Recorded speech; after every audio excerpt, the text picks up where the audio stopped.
বছরের শেষের দিনই হোক বা বছরের শুরুর দিনই হোক, আমার প্রত্যেক দিন একই রকমভাবেই কেটে যায়, সেটা শুরুই হোক বা শেষই হোক। তো আজ তো বছরের শেষের দিন, 2024-এর আজকে সমাপ্ত, কারণ কালকের থেকে 2025 পড়ে যাচ্ছে। তো যাই হোক, আমার দিন তো এইভাবেই কেটে যাচ্ছে, কিছু করার নেই। তো 2024-এর শেষের দিন, মানে আজকে লাস্ট 31শে ডিসেম্বর। তো কার কি প্ল্যান আছে বলো? আমার আপাতত কোনো প্ল্যান নাই। সকাল সকাল যেটা কাজ আর কি, রোজকার রান্নাঘরে গেছি, রান্নাবান্না করছি। আজকে কি রান্না করি দেখি, মঙ্গলবার নিরামিষ তো করতেই হবে। আর এদিকে এই যে আমার পুচুবুড়ি পড়তে বসে গেছে। আর ভালো তো লাস্টের দিন, বছরের শেষের দিন, দেখা যাক কি কি রান্না বান্না করতে পারি। সারা বছর ব্লগ তৈরি করছি, আজকে লাস্টের দিন ব্লগ বানাবো না, সেটা হয়? তো দেখি কি কি করি, চলো তোমাদের সাথে শেয়ার করছি। আর ওই যে লাজুক চলে গেল, ও ধারে কাছেও ঘেসবে না, ঠিক আছে, ও থাক। তো চলো লাস্টের দিন কী কী করা। চলে আসলাম আমি রান্নাঘরে। সকালে রান্না করব আজকে পাউরুটি, আর এখানে ফ্রুট ডাল করছি। ফ্রুট ডালটা আজকে লাল হয়েছে কেন বলো তো? এটার মধ্যে বিট দিয়ে দিয়েছি, বিট দেওয়াতে ডালটা লাল হয়ে গেছে।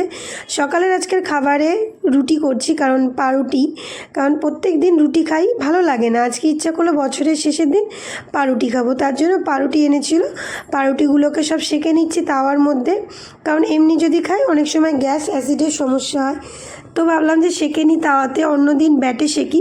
তো আজকে কি মনে হলো তাওয়াতে সেঁকলাম, আর তাওয়াতে খুব সুন্দর সেঁকা হয়। তার জন্য তাওয়ার মধ্যে সমস্ত পাউরুটিগুলোকে সেঁকে নিচ্ছি। এগুলো জ্যাম দিয়ে খাবো। প্রথমে ভেবেছিলাম বাটার দিয়ে খাবো, কিন্তু বাটার ঘরে না থাকার জন্য জ্যাম দিয়ে খাবো, যেটা মেয়ে খেতে খুব ভালোবাসে। তো এখানে পাউরুটি সব সেঁকে নিচ্ছি, সবার জন্যই এখানে আছে। তো সমস্ত পাউরুটি সেঁকা হয়ে গেল, এবার এগুলোতে জ্যাম লাগাবো। জ্যামও নিয়ে নিচ্ছি, জ্যাম দিয়ে পাউরুটি খাওয়া হবে সবার আজকে সকালকার খাওয়া জ্যাম পাউরুটি। আর রান্না করলাম আজকে শোল মাছ এনেছিল, আলু দিয়ে ফুলকপি দিয়ে শোল মাছ করব, আর করব বাঁধাকপির ঘন্ট, আর করব একটু আলুর চিপস ভাজবো, একটু ফুলকপি ভাজবো। কারণ আজকে তো মঙ্গলবার, আজকে নিরামিষ আমিষ দুটাই করতে হচ্ছে। তো রান্না করা স্টার্ট করে দিয়েছি, এখানে আধা রান্না আমার হয়ে গেছে, বাকিটা এখন বাকি আছে। শোল মাছের মশলা কষানো হয়ে গেছে, জল দিয়ে দিলাম, মাছগুলো ছেড়ে দিচ্ছি। শোল মাছটা একটু ঝোল ঝোল করে রাখবো, তাহলে ভালো লাগবে ফুলকপি দিয়ে। আর এখানে সমস্ত বাঁধাকপি কেটে নিচ্ছি, বাঁধাকপিটা একটু গরম জলে ভাপাই নিচ্ছি, কারণ তাহলে সুসিদ্ধ হবে এবং খেতেও মজা লাগবে। আর লাস্ট পর্যন্ত এটুকুই রান্না করতে পারছি, আর কিছুই রান্না করিনি। এখানে আছে আলু ফুলকপি ভাজা, আর আছে শোল মাছের ঝোল, আর আছে বাঁধাকপির ঘন্ট, আর ফ্রুট ডাল তো করছি। তো এই রান্না করলাম, নিরামিষ আমিষ যে যা খাবে খাবে, নিরামিষও আছে আমিষও আছে, কোনো অসুবিধা হবে না। আর রান্নাবান্না শেষে কমপ্লিট হয়ে গেছে, এখন যাবো স্নানে। তো স্নানে যাই, আজকে খুব ঠান্ডা পড়ছে কালকের থেকে আমাদের এখানে।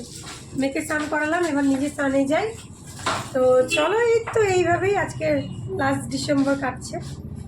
আশা করছি সবারই ভালোই কাটছে। তো স্নান টান করে আসি, পরে আবার তোমাদের সাথে কথা হচ্ছে। টান করে নিয়েছি, কমপ্লিট হয়ে গেছে স্নান, সাথে জামা কাপড় মেলে দিতে আসছি, পূজাও হয়ে গেছে। এখন খাওয়া দাওয়া করবো, বাজে সম্ভবত 1:15 মতো। আজকেও আমাদের এখানে খুব ঠান্ডা, খাওয়া হচ্ছে, রোদ একটু উঠছে। তো শ্যাম্পু করছি জন্য চুলটা শুকাতে আসলাম, নাহলে মাথা ধরে যায় আমার। যাই হোক, তো আজকে শেষ বছর, বছরের শেষ। তো এই তো বাড়িতেই কেটে গেল বছরের শেষ, এই রান্নাবান্না খাওয়া দাওয়া এইসব করি। কালকে 1 জানুয়ারি, দেখা যাক কোথাও যেতে পারি কি না। তো তোমরা কে কী করছো এই লাস্ট ডিসেম্বর এবং 1 জানুয়ারি অবশ্যই জানিও। আমার ব্লগটা এই পর্যন্তই থাকলো, সিম্পল সাধারণ ডেইলি ব্লগের মতো।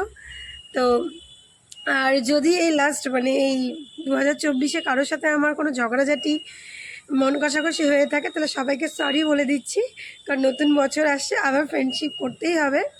তো কেউ মন খারাপ করো না, সবাইকে সরি বলছি যদি আমি ভুলভাল করে থাকি কিছু। তো চলো, ভালো থেকো সবাই। নতুন বছরের অনেক অনেক সবাইকে শুভেচ্ছা থাকলো। নতুন বছর সবাই খুব আনন্দে কাটাও, খুব মজার সে কাটাও, ভালো থেকো সবাই।